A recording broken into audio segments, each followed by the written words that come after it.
you like the other producers? Oh, just honestly, a quick. Sorry, Mr. Haunt's yeah, he's very snobby. Oh, please. Giving you the high hat. Hi. You're wearing a high hat. You want to put that front row? Whatever you want, Oh, buddy. you're the best, man. Thank you. Oh, Mr. Haunt's, come on. This is a big deal for me. Not too many people, Have the balls to call themselves Mr. Haunt? Well, no, not the New York Times hasn't yet interviewed me for. I think Yes, sir. that trauma movies are a legitimate form of entertainment. Obviously, there's millions of fans. You have, as you say, a large footprint, and millions of people love it, and they come out to see it. And here's the New Jersey World premiere tonight. And what do you say? What is your response to people that say that it is not a legitimate form of entertainment? I say they should kill themselves. Woo! You heard it here first, people. Kill yourselves. Well, seriously, I mean, what? It's 50 years, right? We're still here. Absolutely. So somebody must, it's interesting because when we were at our most crazy, for the Toxic Avenger, people never saw anything like it. The New York Times lead critic reviewed it instead of reviewing all the big Hollywood movies. He picked that one on Friday to review. And same with Janet Maslin. Today, Times is only interested in Spider-Man because of the advertising. They totally ignore the independent world. For them, the vassals of Fox Searchlight, Sony Classics, that's what they call independent. And those are the lapdogs of the fascism for the most part. I think that's, to me, one of the biggest charms of trauma movies is how you aren't afraid to tell the truth and you aren't afraid of just calling things, it's not about necessarily any political side as much as it is just the truth. And that's just that's refreshing to me. Not everybody. I know they don't. Not That's everybody frustrating. sees it as the truth. Exactly. But thank you for seeing it. Right. The truth will out eventually, and that's why Putin's going to go, and that's why Trump went, and you can't lie. And most people in the movie industry lie. They're scum of the earth. They have no courage. They're afraid. And now with this wonderful atmosphere of we have free speech, Mr. Haunt, as long as we don't say anything. They're all scared for their jobs. They're all living in the executives. I'm not talking about Sarah Johansson and all that, but I'm talking about these suits. They're all showing big cars and big houses that they don't own, and they're full of shit. And they're not there for the movies. They don't like movies. Right? The big question is who's in it, how much you going to spend, what's the budget. I don't even think they read. In fact, we had that takeoff of the fat woman in the movie. Yes. I've never read anything more than a menu or a podcast. That was hilarious. It's the truth. And it's the truth. And it's a perfect parody and satire of so many people, too many people today. Basically, the entire industry. They're idiots. They never heard of anything. They certainly haven't heard of us. Although, when you go out to California, and every once in a while I go out about once a month, almost every place I go, there's somebody from Trauma there, and they're helping us, like James Gunn and James Gunn. I mean, and others have. And Jenna also, Fisher. We could list, incredible movie makers for a while here, all that came from Trauma. Yes, Jenna's directed a movie called Lollyla, wonderful. But all those people they all love cinema. All the people that's worked for Trauma, they love film, and they're very nice people. And so not all the mainstream people. Trey Parker and Matt Stone, they're the nicest. Did you work with them? No, I worship them. Oh yeah. I wish I could work with them. They're so nice. They're lovely, lovely people. Right, right. And they're skeptics, and they bring, they do a lot of the same thing that you do. They call people out, and they say things that are true. Cannibal the Musical, which we helped them, this is their first film. It's one of our best classics, and it's a very good entry. It's not as disgusting and as graphic as the Trauma movies, but it is brilliant. I think Cannibal the Musical, which is a musical, is the better than the one about the Mormons. Really? The Mormons are great. Which I've been to that one, yeah. That was glorious. We went to opening night. It was really? Great, yeah. And I think it's very telling that instead of sitting home watching the Oscars, we're here.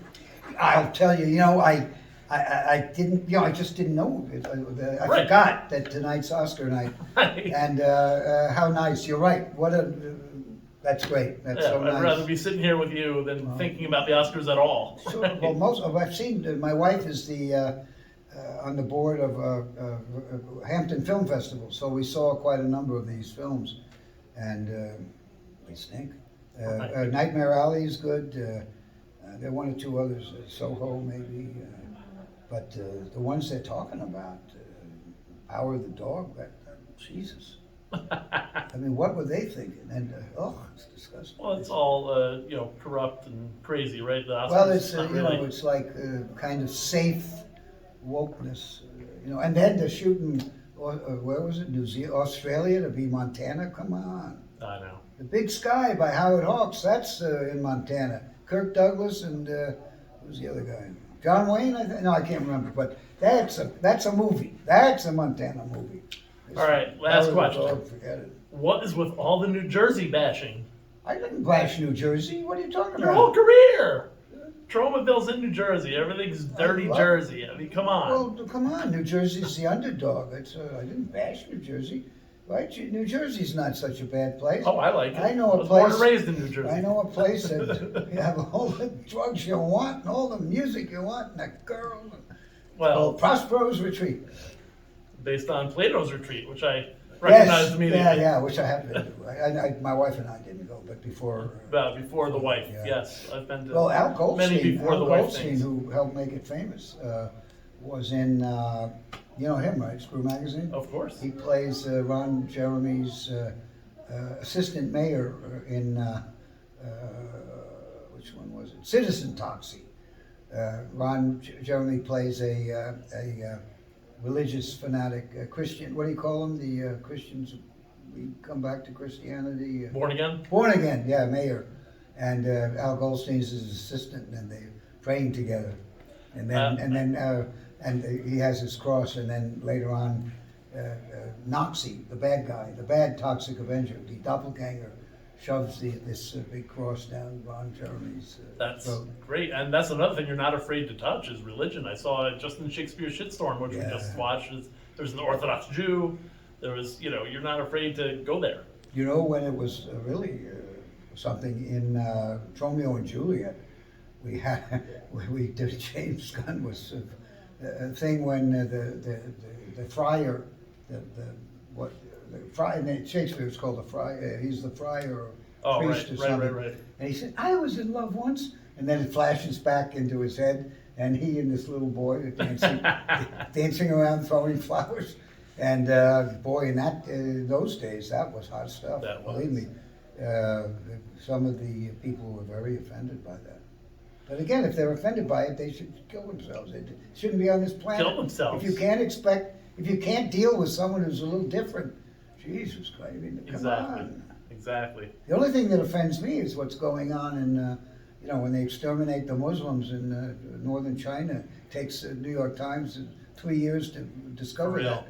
Yeah. Somehow I knew it before they did. Yeah. And somehow the Myanmar people too exterminating Muslims, right? And then Bosnia-Herzegovina, where we saved the Muslims and where it's a Muslim country. I was there in Pristina, and they love Americans. It's all Muslim, and CNN never talks about it. They only talk about how Muslims hate us and terrorists and all that. Right? There's a whole country that loves it. They have a building. They have a full building-size posters of Clinton and his whore wife on the side of the buildings. They have a bookstore called Hillary's Bookstore or something. They were so grateful to Clinton for saving their ass. Yeah, they would have been the Muslims there. Pristina, Bosnia-Herzegovina. It's now called something else. So Plato's Retreat now.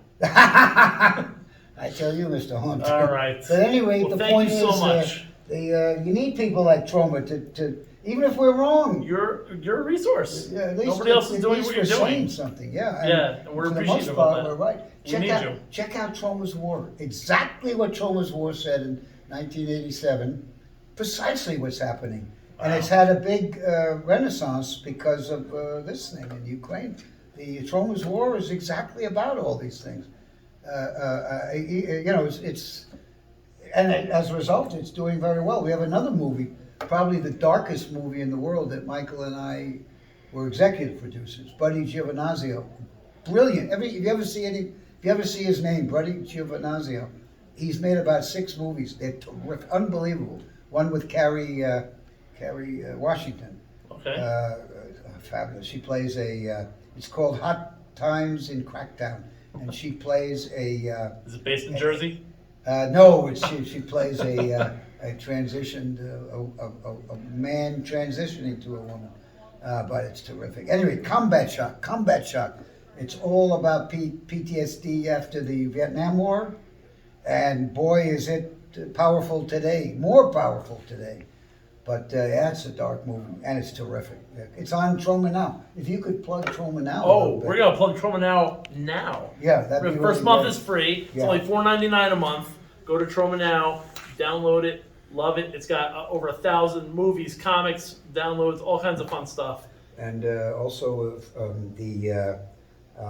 every month there are about 6 brand new movies with young directors who, many of whom are going to move up there with got James Gunn and Fergie and George. Well, George died, but so many of them are.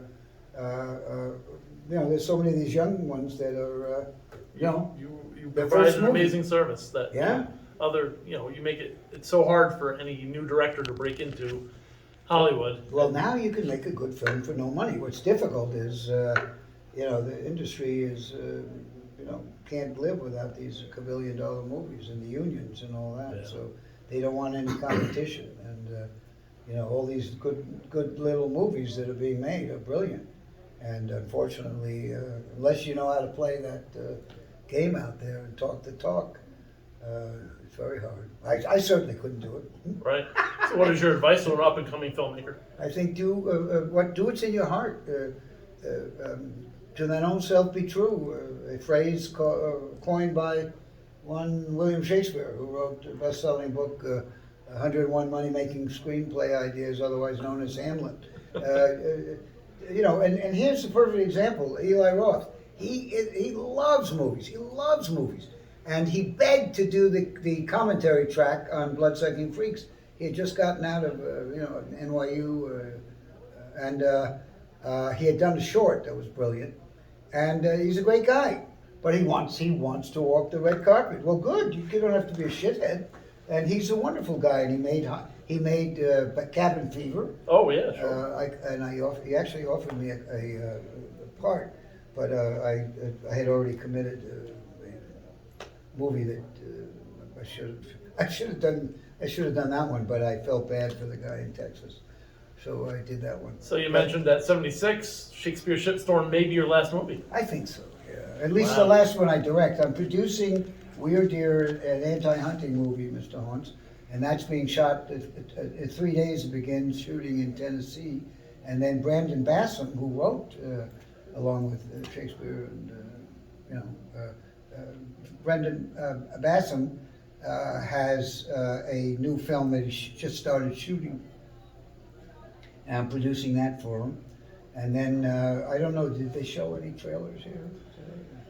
No, Oh, okay. Not really. Yeah. They showed an intro from, what was that intro they showed from one of your earlier movies? That was a funny intro. Oh, well, I'm happy. But no real trailers. Oh, too bad. They showed that you guys stand with Ukraine. Oh, good. That was nice. Yeah, those Russian fans put that together. Did they? Yeah, the guy at the Mahoning, the guy who plays Toxie at the Mahoning Mahoning Drive-In, where we do Troma Dance now.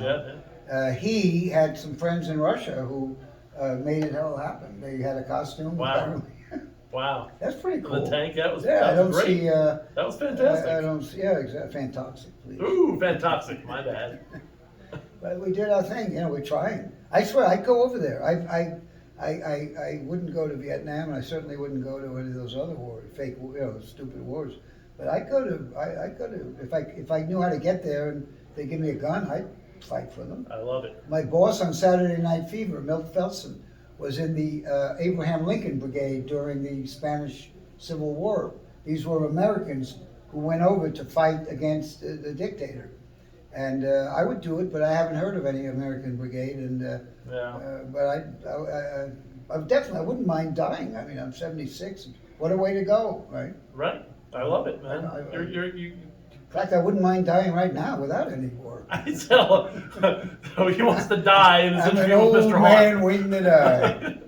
Well, But thanks to you, Mr. Hart, and many others, Uncle Lloyd has been able to keep making Okay. movies. I'm writing something now with a very talented. good. I do not want to kill you on camera. or even off camera. I'll take publicity. That's when I'll get the publicity. When I get everybody who works for us says, Uncle Lloyd, when you get hit by a bus, that's suddenly everybody's going to love you. Yeah, of course. You'll That's have the way been it goes. You'll have been a national treasure. Well, we all think you are now. But I have absolutely no. I've been really lucky, no question about it. I got a great wife. My kids are not in jail. I've been able to send them to good schools. You had a great friendship with Stan Lee. Yeah, 50 years. He was a big Yeah. deal too. He And did a lot for us. Yeah. He had a lot of guts. He just No didn't. doubt. He didn't. He thought I was too far out, and he kept saying, you ought to try to be a little more, around the edges, just a touch, and don't talk politics. He didn't. He always said, don't. Nice. He's in about 8 of our movies. I don't know whether you know that.